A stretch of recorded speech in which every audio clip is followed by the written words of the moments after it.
In this video, we will be looking at Bishop Ambo, Cardinal na, Marcos, Gotten Wealth, dalawang Remulla sa gabinete, at marami pang iba. Comes for me, this is for Joseph, and welcome to the News and Worthy Recap, weekly edition number 72. We have tons of comments this last week, so skip to the answers provided with piques your interest.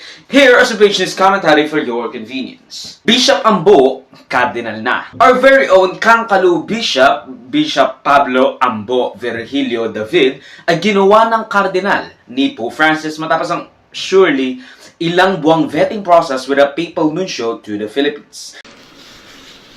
E adesso sono lieto di And now, annunciare che l'8 dicembre prossimo on 8 December, terrò un consistorio I'll have per la a nomina consistory di for nuovi cardinali. nomination of new cardinals, La loro provenienza esprime l'università della Chiesa and these cardinals continua ad annunciare l'amore are from misericordioso the di Universal Dio Church. a tutti gli uomini della terra. L'inserimento dei nuovi cardinali And the Pope announcing a surprise Roma inoltre manifesta consistory for new cardinals. il legame tra la sede di Pietro e le chiese particolari diffuse nel mondo. Ecco i nomi dei nuovi. Here are the new cardinals. Sua Eccellenza Monsignor Pablo Virgilio Siongo David, Vescovo di Caloocan, Filippine. In the Philippines, Si Cardinal-elect Ambo ay ang ikasampung Pilipinong kardinal na inihalal ng mga Santo Papa sa Vatican City and now only one of 3 active Filipino cardinals, the other 2 being Reverend Antonio Cardinal Tagle and Reverend Jose Cardinal Advincula, to a total of 4 living cardinals including retired cardinals Gaudencio Rosales and Orlando Quevedo. Si Reverend Pablo Virgilio Cardinal David is currently in his 2nd term as the president of the Catholic Bishop Conference of the Philippines, with one of their major things done that I've heard of is regarding the participation as a board member, yata I think, ng red tagging son of a guns na National Task Force to End Local Communist Armed Conflict or NTF-ELCAC at ang kanilang withdrawal from that agency ng gobyerno after a few months after a backlash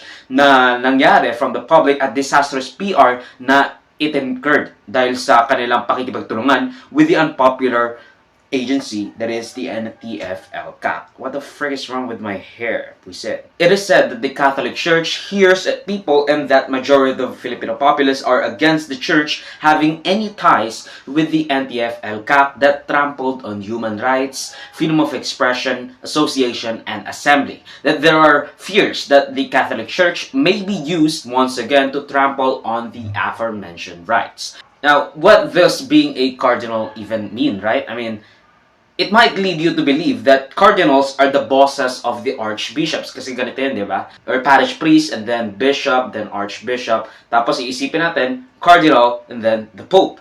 Well, that's not exactly what happens. We think of it that way because it's kind of the same way as the archbishops being the bosses of the bishops, and bishops being the bosses of parish priests. But not really. The only difference between archbishops and cardinals is that they have cooler clothes and that it is color red. Oh, also that they get to vote when picking who the next pope would be. And with that, a lot of people and Vatican insiders whispering another resignation of a pope. It leads one to assume that the front runner, or our very own, His Eminence Cardinal Tagle, could succeed the Pope from Argentina. We could be seeing the rise of the world's first Asian Pope in the form of Cardinal Tagle. Because again and again, we are like one of 2 majority Catholic country in the Asian continent, the other being Timor-Leste.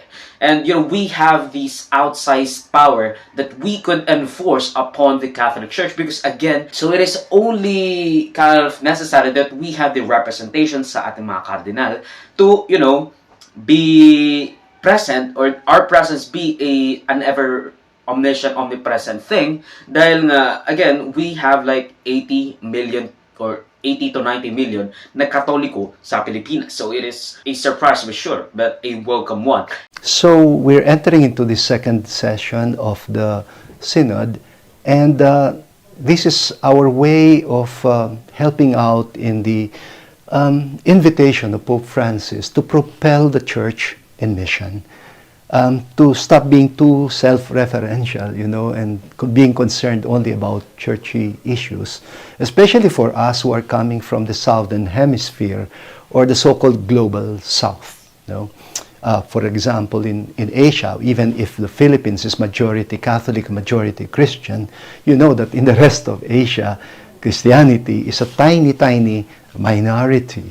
And so, we bring our voices also into the Synod to make sure that we remain open to intercultural, interreligious dialogue, and through synodality, because we are now focused on making an impact in society and the rest of the world, I think we're finding spaces to be able to collaborate, to be able to walk with people of other faiths, other religions, other denominations within Christianity, to be able to work together for social justice, for the poorest of the poor, for human rights, for the integrity of creation. These are concerns that are, foremost among the Asian people. And of course, peace building, addressing conflict and working for reconciliation in society. And as the bishop did not receive the news of his elevation, the story goes like this. After a heavy synod schedule, natutulog siya. Moments waking up, someone was calling him at dahil nakita niyang international call at ang gamit niya ay Philippine SIM card, well, minabuti niyang hindi sagutin na lang dahil mahal daw yung overseas call. Which could have been a big blunder kasi baka mamaya that could be the Vatican kind of trying to contact him from the fact na, that gawin siyang cardinal ng Pope.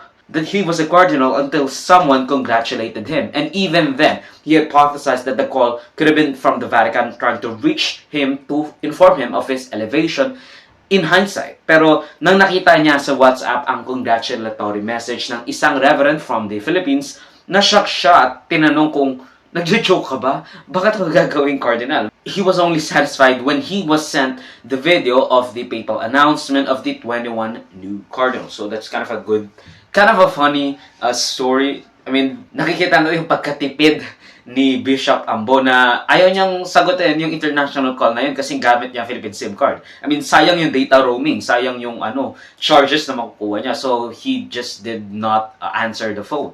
So, that's kind of funny na he Basta, he passed up the opportunity to be informed of his elevation, even though he wouldn't really know about until hours later, where he will be the next latest cardinal in our country. It is Filipino pride all over again. Uy, Philippines, oh! Philippines! Woo! Philippines, pare!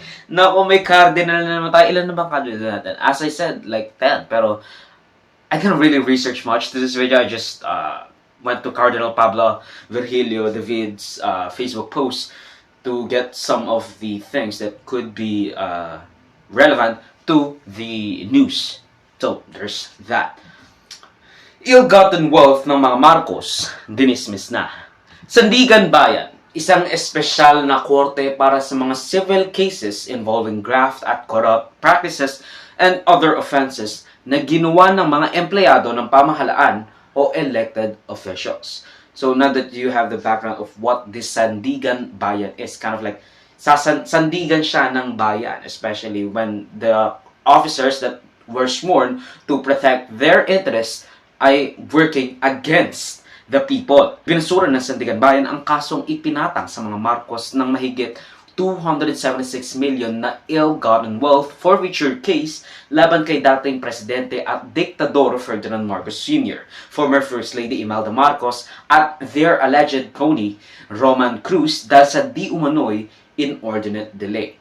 Ano ba naman mga te? Kaya nga ginawa yung PCGG o Presidential Commission on Good Governance mapatalsik ang mga Marcos sa Malacanang noong 1987 ay dahil sa mga kasong hinaharap nila ngayon, which includes 276 million pesos worth of funds at properties na allegedly ay nasamsam ng First Family over the 20 years ng presidency at diktadura ng ama ng ating kasalukuyang presidente that he is trying to para whitewash history. Igrinad ang motion to dismiss na final ni dating First Lady Imelda Marcos at ang estate ng namatay na presidente. Ang sinabi doon sa 30-page resolution ng Sandigan Bayan is that violate raw nang aakusa ang karapatan ng mga defendants for the speedy disposition of their case since the records show na pagkatamad-tamad at lack of diligence ang ginagawa or ina-exhibit ng mga taong may hawak sa kasong ito.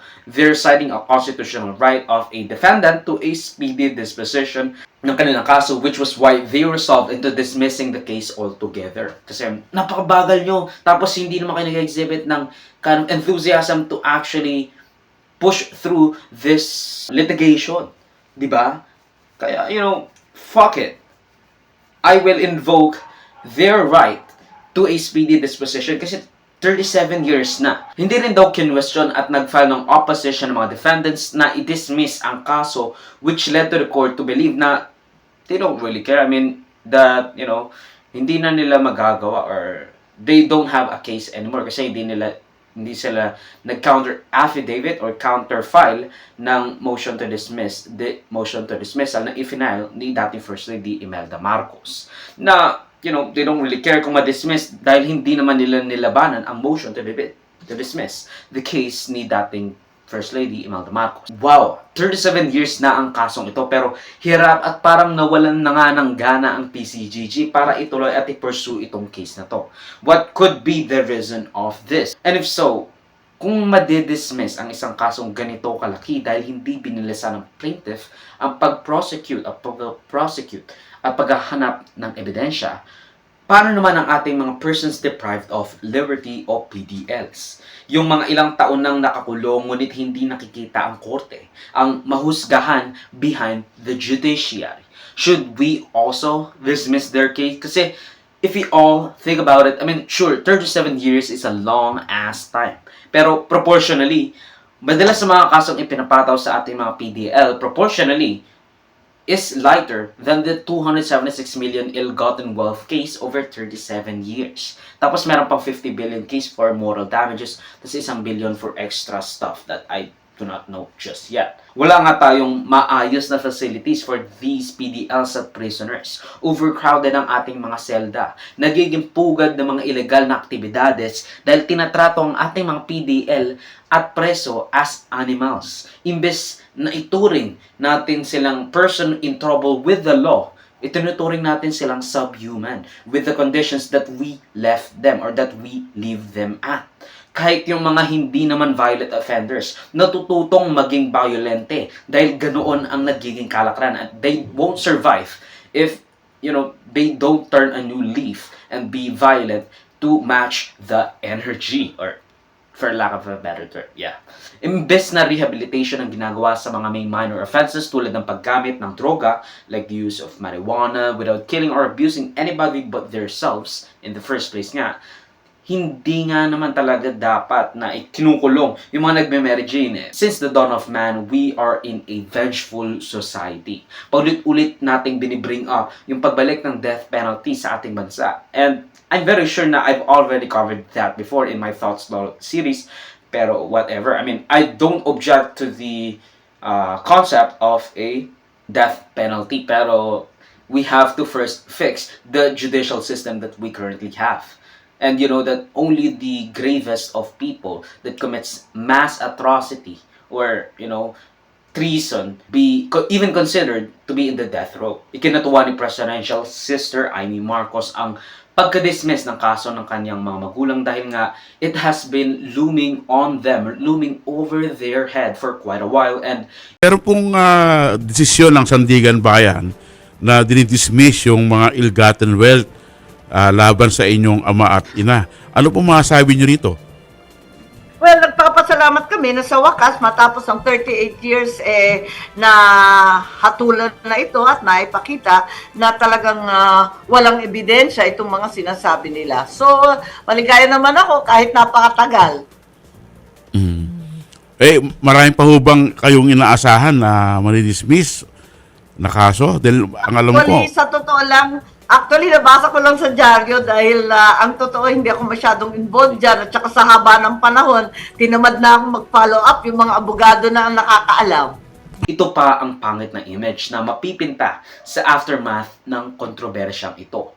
Si Marcos Jr. ang nakaupo. So, maraming spekulasyon na pinigilan ni President Ferdinand Marcos Jr. ang Presidential Commission on Good Governance para mag-file ng counter-affidavit sa motion to dismiss yung motion na final ni First Lady Imelda Marcos para ma-dismiss ang kasong ito. Tatandaan natin, ang i-final ng PCGG noong 1987 ay ang 276 million worth of properties na gustong ipa-forfeit 50 billion pesos award in moral damages at 1 billion in exemplary damages noong 1987.